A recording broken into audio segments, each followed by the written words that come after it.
Ibu Vila. Selamat siang Bapak Yesaya. Apa kabar?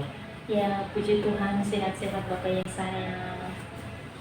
Baik Ibu Vila, Ibu ingin saya membantu untuk mengembangkan kompetensi yang mana Ibu Vila?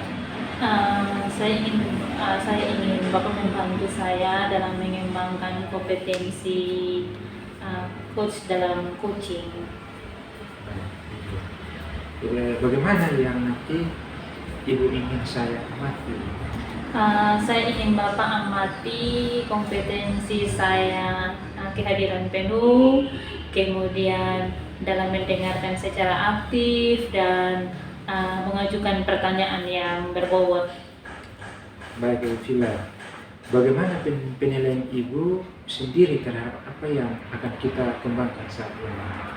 Ya, saya merasa bahwa ini pengalaman saya coaching, sehingga saya ingin mengembangkan 3 kompetensi tersebut. Apa harapan dari observasi yang akan kita lakukan bersama ini? Saya berharap bahwa setelah selesai melakukan coaching, saya bisa menjadi seorang coach yang baik.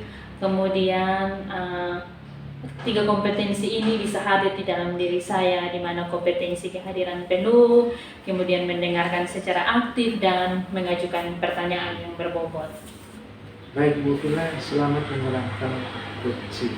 Terima kasih Bapak Yesaya. Selamat siang. Selamat siang Ibu Marion. Mohon maaf saya terlambat karena ada beberapa hal yang saya lakukan. Selamat siang Bu Vivi. Tidak apa-apa kok, saya belum lama kok di sini Bu. Ibu Marion, apa kabarnya Bu Marion? Kabarnya baik Bu, salam dan bahagia. Salam dan bahagia juga Bu Marion. Apa yang ingin Ibu Marion bincangkan? Baik Ibu, sebenarnya akhir-akhir ini di sekolah itu saya merasa bingung Ibu dengan perilaku teman-teman saya di sekolah Ibu, teman-teman guru di sekolah Ibu. Oh, begitu ya Bu. Apa yang ingin Ibu Marion mendapatkan dari percakapan ini? Yang ingin saya dapatkan dari percakapan ini, saya berharap bisa membantu teman-teman saya Ibu di sekolah. Oke, Ibu berharap bisa membantu teman-teman Ibu ya. Apa yang Ibu Marion ingin lakukan sehingga Ibu bisa membantu teman-teman Ibu? Dari pengamatan saya ini, teman-teman saya itu banyak yang masih memberikan hukuman fisik kepada anak-anak yang melakukan kesalahan atau melanggar peraturan di sekolah. Sementara yang saya ketahui Ibu, kita sudah di era Merdeka Belajar. Yang namanya Merdeka Belajar itu menurut saya siswa perlu merasa aman dalam belajar, merasa nyaman dalam pembelajaran di kelas. Lalu siswa juga terhindar dari yang namanya hukuman fisik karena mereka datang untuk merdeka dalam belajar.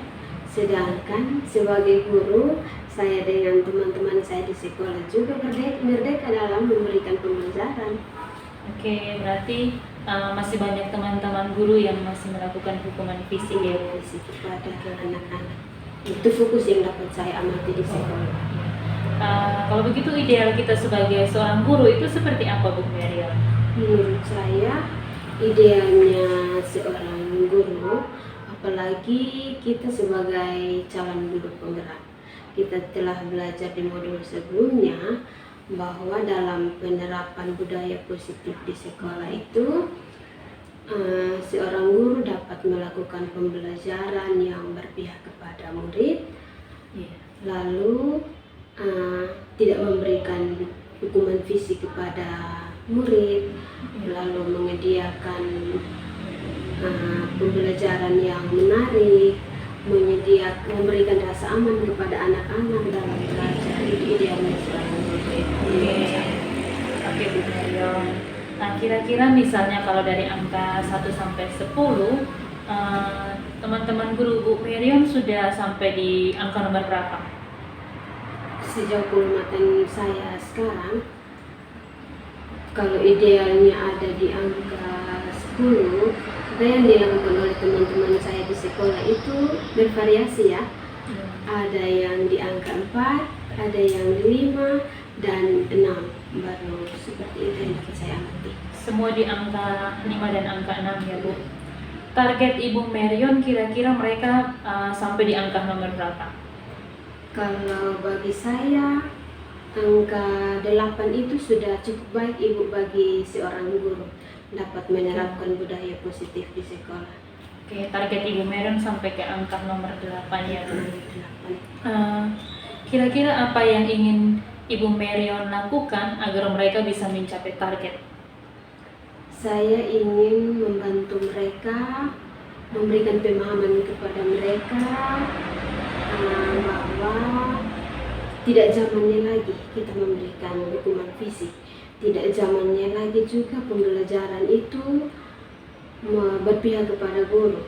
Sudah zamannya untuk anak-anak merdeka dalam belajar, guru juga merdeka dalam mengajar. Sehingga saya berencana untuk memberikan pemahaman ini dalam bentuk sosialisasi mungkin di sekolah, karena jumlah guru-guru di sekolah saya itu cukup banyak, sehingga tidak mungkin saya melakukan pendekatan itu secara satu persatu, pasti membutuhkan waktu yang cukup lama untuk menjangkau mereka semua. Sehingga rencana yang akan saya lakukan adalah memberikan sosialisasi secara berkelompok kepada seluruh rekan guru, dan saya juga berencana untuk menyampaikan ini dulu ke pimpinan sekolah. Jika pimpinan sekolah mengizinkan, akan saya lakukan hal tersebut. Oke, kira-kira kapan Ibu Marion mau melakukan hal tersebut? Karena menurut saya masalah ini urgen ya. Lalu kita juga di awal tahun pembelajaran, jadi rencana saya dalam waktu dekat mungkin minggu depan saya bisa lakukan ini Bu. Oke, kira-kira apa yang Ibu Marion mau dapatkan dari percakapan ini?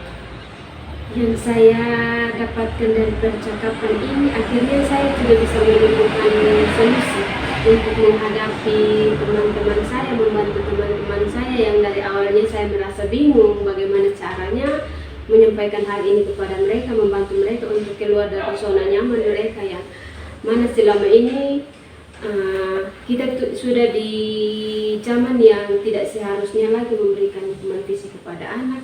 Akhirnya saya juga menemukan solusi untuk berbagi pengalaman ini kepada mereka melalui sosialisasi. Oke, baik Bu Marion, kita sudah sampai di ujung percakapan kita pada hari ini. Saya berharap setelah Ibu melakukan percakapan dengan teman-teman Ibu, kita akan ketemu lagi untuk membincangkan tentang permasalahan Ibu. Baik Bu, terima kasih. Oke, saya yakin bahwa pasti Ibu Marion bisa. Tetap semangat Ibu Marion. Terima kasih Bu, saya siap kita bertemu lagi minggu depan. Iya, Selamat siang. selamat Terima kasih siang. waktunya.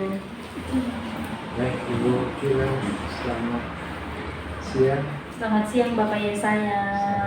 Bahagia. Salam dan bahagia Bapak. Baik Ibu Kila, bagaimana Ibu menilai performa dalam kompetensi tadi? Ya, saya pada saat saya melihat tadi, saya merasa bahwa Koci dia sudah bisa menyelesaikan masalahnya dengan baik. Apa yang membuat Ibu menilai demikian? Yang membuat saya menilai demikian karena pada saat perbincangan kami tadi, Koci yang memberikan solusi dalam memecahkan masalah dia tadi. Boleh saya menyampaikan hasil pengamatan saya? Iya boleh, silakan Bapak ya saya. Saya mengamati tadi pada saat Ibu melakukan coaching, Ibu sudah melakukan coaching sudah sesuai, lebih tinggi dari standar yang kita rujuk. Terima kasih banyak Bapak ya saya. Bagaimana pendapat Ibu mendengarkan ini? Ya, saya merasa senang karena ini pengalaman saya coaching yang pertama. Jadi saya merasa senang. Terima kasih Bapak Ibu saya. Namun demikian saya juga melihat hal-hal yang bisa dikembangkan. Misalnya tadi saat coaching, saya mengamati ibu melakukan pertanyaan-pertanyaan yang sebetulnya kalau merujuk ke standar seharusnya harus lebih aktif. Bagaimana pendapat ibu? Ya, memang saya juga tadi merasa demikian Bapak. Pada saat memberikan pertanyaan, saya kurang aktif. Dari diskusi kita ini, apa yang sudah terbayang akan ibu untuk lakukan untuk meningkatkan lagi performa di area ini? Oke, dari diskusi ini ke depan, pada saat saya melakukan coaching, saya akan lebih baik lagi dalam memberikan pertanyaan yang aktif, kemudian kehadiran penuh, kemudian mendengarkan secara aktif apa yang disampaikan oleh coaching. Itu dilakukan kapan, di mana, siapa yang bisa membantu ibu? Saya rencananya minggu depan saya akan melakukan coaching lagi, dan yang bisa membantu saya tentunya yang pertama harus ada dukungan dari kepala sekolah, kemudian dari teman rekan-rekan guru. Apa yang ibu dapat dari proses ini? Yang saya dapat itu bagaimana kita bisa menjadi seorang coach yang baik dengan merujuk pada 3 kompetensi tadi. Baik, terima kasih Ibu Vila. Salam bahagia, selamat siang. Terima kasih Bapak Yesaya, salam dan bahagia, selamat siang.